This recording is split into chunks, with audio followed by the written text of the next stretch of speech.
గౌరవ జగదీష్ గారు,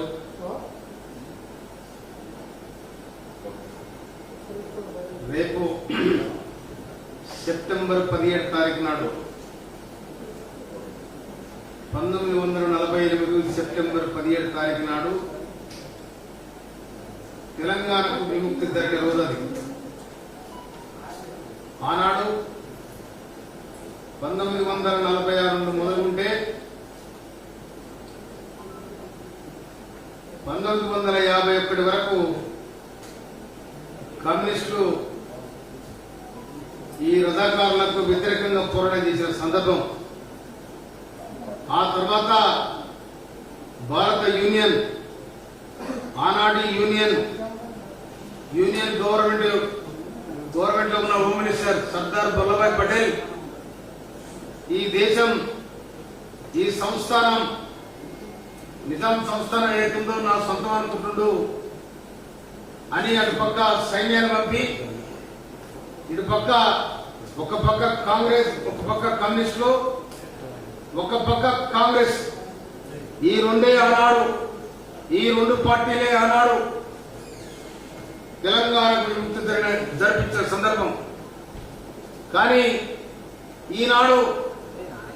ఆనాడు కాంగ్రెస్ ప్రభుత్వంలో నెహ్రూ గారి ప్రధానమంత్రి, క్యాబినెట్ లో హోమ్ మినిస్టర్ గా ఉన్న సర్దార్ వల్లభాయ్ పటేల్ ఎన్నో సంస్థానాలను కూడా భారత యూనియన్ లో విలీనం చేసిన సందర్భం.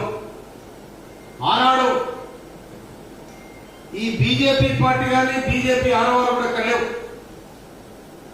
కానీ అలా బీజేపీ వాళ్ళు దీనికి ఏదో రంగు పూసి మేమే విముక్తి చేసినాం, సర్దార్ వల్లభాయ్ పటేల్ మా సుట్టము, మాకే వారసుడు అన్నట్టు మాకు ఫీల్ అవుతా ఉన్నారు. కానీ సర్దార్ వల్లభాయ్ పటేల్ గారికి బీజేపీ సంబంధం ఎక్కడిది? బీజేపీ పుట్టింది, సర్దార్ వల్లభాయ్ పటేల్ అని పుట్టింది. ఆయన చేసిన కార్యక్రమాలు ఏంటి, మీరు చేసే కార్యక్రమాలు ఏంటి? కనుక మీరు సర్దార్ వల్లభాయ్ పటేల్ సొంతం చేసుకోవాలని ఏదో మీరు కలగంటారు. కానీ ఆయన టికారస్ కాంగ్రెస్ ప్రభుత్వంలో యూనియన్ మినిస్టర్, ఆయన యూనియన్ హోమ్ మినిస్టర్ ఆయన. అటువంటిప్పుడు మీరు రేపు ఏదో అధికారం ఉందని మీరు ఏం చేస్తున్నారో అర్థం కాని పద్ధతి. కానీ కాంగ్రెస్ ప్రభుత్వం ఆయన సైన్యం రాకపోతే, ఆనాడు కమ్యూనిస్టులే కొట్లాడకపోతే ఈ నైజాంను ఎవరు కాదించే దమ్ము లేకుండే.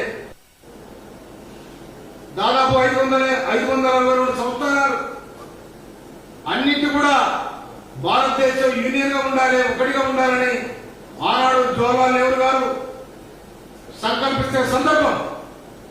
కానీ ఈనాడు వీళ్ళు బీజేపీ మా వారసులు మేము ఆవిడ పుట్టాము, మా బీజేపీ వాళ్ళని పుట్టింది, సర్దార్ వల్లభాయ్ మా బీజేపీ పుట్టింది అనే ఒక ఫీలింగ్ మీరు ఏదో ప్రజలు తప్పుదో పట్టించే ప్రయత్నం చేస్తా ఉన్నారు. మోడీ బొమ్మ వేస్తారు, లేకపోతే అమిత్ షా బొమ్మ వేస్తారు. ఆ బొమ్మలకి ఈ బొమ్మల సంబంధం ఎక్కడిది? అలా మీరు సంబంధం ఉందా? సంబంధం లేని కార్యక్రమాలు చేసి భారతదేశంలో మేము ఏదో చేయాలనుకోవడం ఆ తప్పు. తెలంగాణలో మీరు అధికారం వస్తుందని ఏ కరడది అంటుల్లో అది ఏనాడు కూడా నిజం కాదు.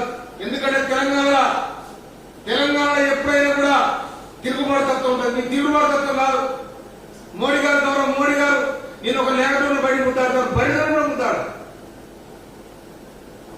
మోడీ గారు నిన్న లేఖను ముద్దాడుతా ఉన్నాడు, చాలా సంతోషం. అంటే బయట కూడా ముద్దాడు. వద్దలేవు లేఖలు ఎవరికి ఆడవాళ్ళు, బరికుడు ఎవరికి ఆడవాళ్ళు.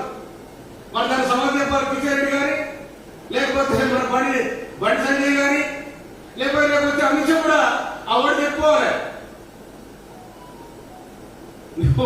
అది కూడా తీయాలి, ఇది కూడా తీయలే కదా. అంటే దీనికి మంచి నొస్టి మీద బాగుందని లేకపోతే మరి భార్య కూడా పాలిస్తుంది బ్రహ్మాండంగా. నువ్వు నాగపాలు అయ్యే కదా, ఈ దేశం నాగపాలు అయ్యే కదా. అందుకోసం బరిగలను కూడా ఇక్కడ వస్తే ఓ బరిగలు కూడా కిషన్ రెడ్డి గారు ఆయన కూడా ముద్దాడు. మాకు అభ్యంతరం లేదు, చాలా సంతోషపడే దేశం కూడా. ఎందుకంటే గరీబుల దగ్గర ఉండే బర్లే కనుక మోడీ గారికి కూడా స్వాగతం కలుపుతాం బరిగలను కూడా ముద్దాడు. అందుకోసమనే సర్దార్ వల్లభాయ్ పటేల్ కాంగ్రెస్ బిడ్డ, నికారసర్ కాంగ్రెస్ యూనియన్ మినిస్టర్. మీరు నీ బియ్యం నాకు, నా బియ్యం నీకు, నీ బియ్యం నాకు అని ఆ రామ మందిరం కట్టారు. ఏమైపోయా? రామ మందిరంలో కూడా పడి మిమ్మల్ని కనుక ఈడ ఏదో అడ్డిపోయాడు, బియ్యాలతో పొదపడాడు కాబట్టి ఆ 4 పార్లమెంట్ సీట్లు నీకు వచ్చినాయి. లేకపోతే వచ్చే అవకాశం లేదు నీకు. కనుక తెలంగాణ వచ్చేది మళ్ళీ కాంగ్రెస్ ప్రభుత్వం వస్తుంది. ఈ దేశానికి రాహుల్ గాంధీ ప్రధానమంత్రి అవుతాడు. అది గుర్తుపెట్టుకోవాలి మీరు. ఇక మోడీ పెట్టుకొని లేకపోతే వస్తారు అనుకోవడం అది కాదది. ఇది మీకు చివరి ఎన్నిక కూడా అయింది. 2028 మీకు చివరి ఎన్నిక అయింది బీజేపీకి. ఎందుకంటే మీరు బీజేపీ దేశంలో ఏం చేసిందో చెప్పాలి. రేపు అమిత్ షా గారు చెప్పాలి. ఈ దేశంలో పేద ప్రధానికానికి ఏం చేసిందో చెప్పాలి. ఈ విముక్తి సందర్భంగా మీరు పెడుతున్న కార్యక్రమంలో ఈ భారతదేశంలో మీరేం మోడీ గారు ఏం చేసినా చెప్పాలి. ఈయన 2004లో కాంగ్రెస్ పార్టీ అధికారికి వచ్చినాడు. మన్మోహన్ సింగ్ గారు ప్రధానమంత్రి ఉన్నాడు. ఇక్కడ రాజశేఖర రెడ్డి ముఖ్యమంత్రిగా ఉండి కోట్లాది మంది ప్రజలకు తిండి లేక, ఆహార భద్రత లేక, పని భద్రత లేక అన్నమారాలు అల్లాడుతున్న సందర్భంలో ఉపాధి హామీ పరీక్షలు కల్పించారు. ఇవాళ కూలి పని మీద కరువు పనిని ఒక నామకరణం చేసుకొని మహాత్మా గాంధీ జాతీయ ఉపాధి పథకాన్ని ఆనాడు ప్రారంభించడం జరిగింది చేవల ఆలూరు గ్రామంలో. కానీ ఇలా పని లేని వాళ్ళు ఇలా పేదలు బీదలందరూ కూడా పనిచేసుకున్నారు. మీరు ఈ దేశానికి ఇలా దాదాపు 100 కోట్ల జనాభా ఇలా పనిచేస్తా ఉన్నారు. పొద్దున్నే మీరేం చేశారో చెప్పండి. దళితులకు ఏం చేస్తారు, పీడితులకు ఏం చేస్తారు, ఎస్సీలకు ఏం చేస్తారు, యూనివర్సిటీలో చదువుతుంటారా ఎస్సీ విద్యార్థులకు రావాల్సిన ఫెలోషిప్ పనిచేశారు. ఇంకా దుర్మార్గమైన వ్యవస్థను మీరు అడ్జేసుకుంటా తెలంగాణ విముక్తిని భయపడతా ఉన్నారు. తెలంగాణ ఎవరు విముక్తి చేశారు? తెలంగాణ ఎవరి కోసం విముక్తి జరిగింది? పేదల కోసం, బీదల కోసం, ఆడవాడున్న ఎట్టి జాతి కోసం కాంగ్రెస్ పార్టీ కొట్టాడు. మీకు ఎట్లా ఇస్తాను మీకు చెప్పుకునే అర్థం కూడా మీకు లేదు.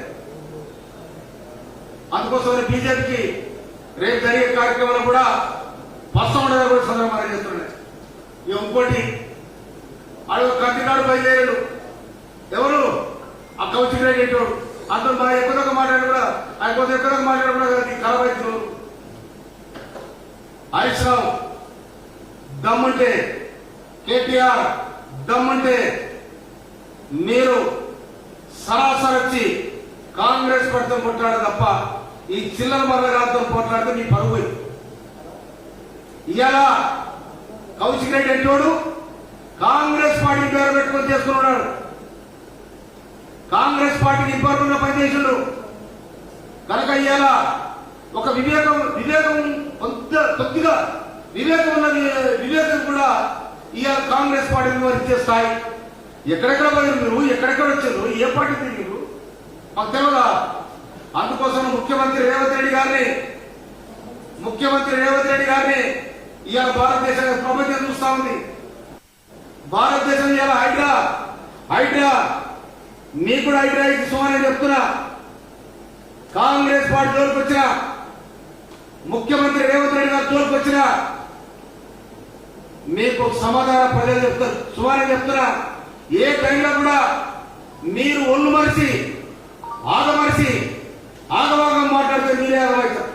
ఇప్పటికి పార్టీ ఆగమైపోయింది. బీఆర్ఎస్ పార్టీ అనేది టీఆర్ఎస్ పార్టీగా ఉన్నాడు గౌరవం ఉండే. టీఆర్ఎస్ పార్టీగా ఒక ఉద్యమ పార్టీగా ఉన్నాడు గౌరవం ఉండే. ఎప్పుడైతే బీఆర్ఎస్ పార్టీగా మీరు మార్చుకున్న మీ బొంద మీరే దొరుకుతున్నారు. మీ బొందగడ ఉంది. బొందగడ రాజకీయ బొందగడ తయారున్నది. అందుకే పార్లమెంట్ ఎన్నికలు ఒక్క సీట్ కూడా ఇంకా మీరు వస్తారు కలగంటా ఉన్నారు. అందుకోసం రాడు ఈ పరిపాలనతో మీరు డైనమిక్ ముఖ్యమంత్రి ఇలా ఏం చేస్తా ఉన్నారు? మీరు ₹1,00,000 మాఫీ చేస్తారని చెప్పారు. ఎవరు కూడా 4 సార్లు ఇస్తాడు. వడ్డీ కూడా సరిపోలే. ఇవాళ 18,000 కోట్ల రూపాయలు ఇవాళ రుణమాఫీ అయింది. తక్కువ కూడా ఏ వాళ్ళతో ఎంక్వైరీ చేపించి తక్కువ పని చేయడానికి కూడా గవర్నమెంట్ ఇలా సిద్ధమై ఉన్నది. మీరు 10 ఏళ్ళ నుండి ఒక్క రేషన్ కార్డు ఇవ్వలే, ఒక్క ఇల్లు కట్టియలే. ఎవరు చేసింది మీరు? ఇవాళ సర్పంచులకు రావాల్సిన డబ్బులు రాక మీరు బొందరగాడ శ్మశాన వాటికలు వైపుడు దావాలు కట్టిస్తే ఆ పిల్లలు సర్పంచ్ కూడా ఆగమనం సరిపోయింది.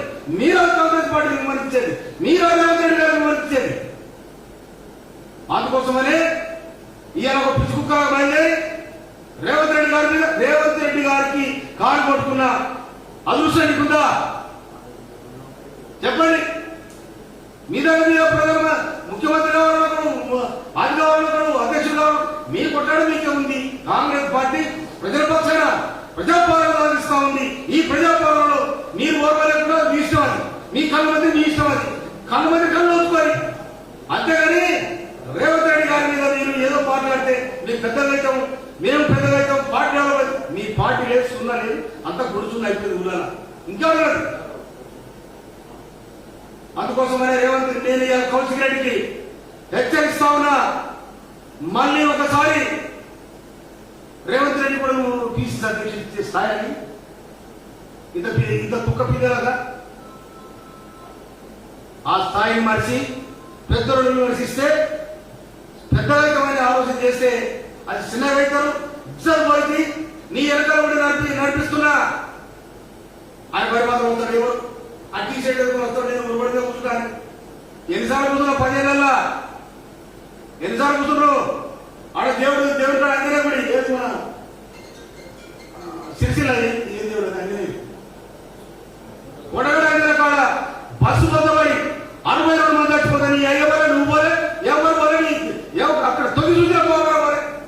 అందుకని అంజనే పాపం కూడా అయింది. అందుకోసమనే నువ్వు మీరు ఇలా బదర్కొచ్చి కాంగ్రెస్ పార్టీని రేవంత్ రెడ్డి ముఖ్యమంత్రి గారిని బదనాం చేసేమని అనుకుంటే మీతో ఏమి కాదు, అయిపోయింది మీ పని. ప్రజలు మిమ్మల్ని తిరస్కరించారు. 2019లో జరిగిన పార్లమెంట్ ఎన్నికల సారు కారు పదారన్నారు. కారు లేదు, సారు లేదు, పదారు పోయి ఇప్పుడు ఉన్నది కొడుకు వచ్చింది. ఇంకెక్కడ మీకు? అందుకోసమనే కాంగ్రెస్ ప్రభుత్వం ప్రజల పక్షాన నిలబడే ప్రభుత్వం, ప్రజలకు సాయం చేసే ప్రభుత్వం, పేదలను, దళితులను, బడుగులైన వర్గాలను ఇవాళ బ్రహ్మాండంగా ఇవాళ మీరు బీఆర్ఎస్ పార్టీ పెట్టి చిరకాలంగా మీరు అధ్యక్షులు ఉన్నారు. నువ్వు లేకపోతే వరకు ప్రజలు కొడుకున్నాడు, రేపు నీ కొడుకుని ఎవరో మన తయారవుతున్నావు. కానీ కాంగ్రెస్ ప్రభుత్వం నిన్న ఒక బలహీన వర్గాలకు సంబంధించిన ఒక డైనమిక్ లీడర్ ఇవాళ మహేష్ గౌడ్ గారిని పిసిసి అధ్యక్షులు చేసింది. తర్వాత 10 సంవత్సరాల సాకలైనమ్మ నామకరణాన్ని యాద చేసిన పాపన పోలేరు. మొన్న సాకలైనమ్మ వర్ధన సందర్భంగా గౌరవనీయ ముఖ్యమంత్రి సహచర మంత్రి వర్గ కొంత ఆలోచించి కోటిలో ఉన్న మహిళా యూనివర్సిటీకి సాకలైనమ్మ పేరు పెట్టి సాకలైనమ్మ వ్యవస్థని గౌరవించిన సందర్భం.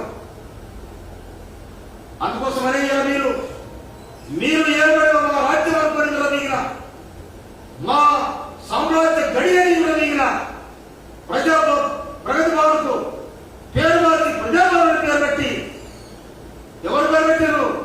జ్యోతిరావు మహాత్మా ఫులే పేరు పెట్టి సామాజిక గౌరవాన్ని గౌరవించిన సందర్భం ఎలా కాంగ్రెస్ పార్టీకి ఉంది.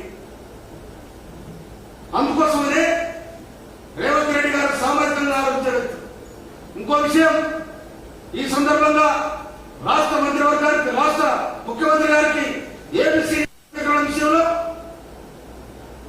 మా నీటిపారుదల శాఖ మంత్రులు మరియు civil supply minister Uttam Kumar Reddy గారిని అధ్యక్షత పెట్టి 6 మంత్రులతో కమిటీ చేసేందుకు రాష్ట్ర ప్రభుత్వాన్ని హృదయపూర్వక ధన్యవాదాలు తెలియజేస్తా ఉన్నారు. అది కూడా తొందరగా అమలై ఖచ్చితంగా మాదిగలకు న్యాయం జరుగుతుంది. లక్షలాది మంది ఉన్న 80 లక్షల మంది ఉన్న మాదిగలకు న్యాయం జరుగుతున్న సందర్భంగా అది రేవంత్ రెడ్డి గారితో జరుగుతుంది. ఆ కమిటీ సలహా తీసుకొని తొందరగా చేస్తారని కూడా మేము విశ్వాసిస్తున్నాం. తప్పకుండా మాదిగలు కాంగ్రెస్ పార్టీకి అంటుకొని ఉంటారు, దీనికే ఉంటారు. ఇటువంటి పిచ్చి కుక్కల మాటలు ఎవరు కూడా పట్టించుకోవాల్సిన అవసరం లేదని కూడా మాట్లాడుతారు. Thank you.